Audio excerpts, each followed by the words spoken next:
Kwingineko, kamati maalum ya kuboresha utendakazi wa kaunti ya Nairobi sasa inasema itatenga shilingi bilioni 25 kusaidia katika kushughulikia miundo msingi jijini. Gavana Johnson Sakaja aliyeongoza kikao cha kwanza cha kamati hiyo amesema pesa hizo zitasaidia kushughulikia miundo msingi ambayo imesababisha kufurika kwa mara hapa jijini.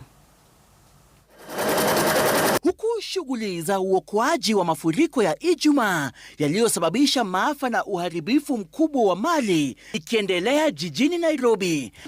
Thank you, Your Excellency. Kamati maalum ya kuboresha utendakazi wa kaunti inayojumuisha maafisa wakuu kutoka serikali ya kitaifa na ile ya kaunti ya Nairobi imekutana kwa mara ya kwanza.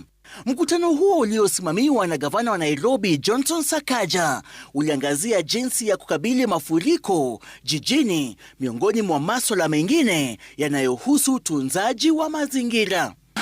Of course, the river regeneration coming at a time when we've had quite a disaster with flooding. Kulingana na mpangilio huo, shilingi bilioni 25 kutoka kwa hazina ya serikali kuu zitatengwa kwa ukarabati wa miundo msingi wa jiji ukiwemo ujenzi wa miradi mbalimbali kama vile mitaro, barabara, madaraja, masoko na shule. Of course, what we costed last year was too much for the county. 25 billion. When you're running a 40 billion budget, salaries and all that, the county cannot do it on its own. Yeah. And that's why we need more resources, and I'm glad that now we are moving towards that. Chini ya mpangilio huo, mradi wa maji wa Ngethu Gigiri umetengewa shilingi bilioni 2.1 na unafaa kukamilika chini ya miezi 12. Mradi wa maji na maji taka Nairobi uliotengewa shilingi bilioni 3 utachukua jumla ya miezi 18 kutekelezwa. Mradi wa Nairobi River umetengewa shilingi bilioni 9, huku ile ya utoaji maji wa Gigiri Shauri Moyo ukiwekewa shilingi bilioni 3 katika muda wa chini ya miezi 12, na mradi wa kusafisha maji taka Kariobangi wa shilingi bilioni 6 ukifaa kukamilika kwa miezi 18.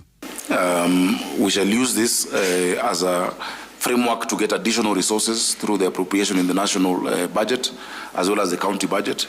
Kulingana na mkataba wa maelewano kati ya serikali kuu na ile ya kaunti ya Nairobi, kamati nyingine inayoongozwa na mkuu wa mawaziri Musalia Mudavadi vilevile imebuniwa ili kuboresha utendakazi wa kaunti ya Nairobi.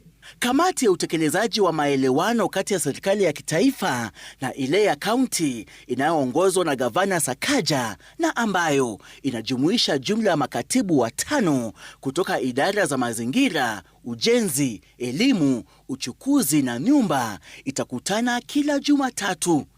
Kamati hiyo ambayo inajumuisha maafisa wakuu kutoka serikali kuu na vilevile serikali ya kaunti ya Nairobi na ambayo ilikutana kwa mara ya kwanza hii leo inawania kuunda mpangilio maalum ambao utaboresha utendakazi wa kaunti ya Nairobi.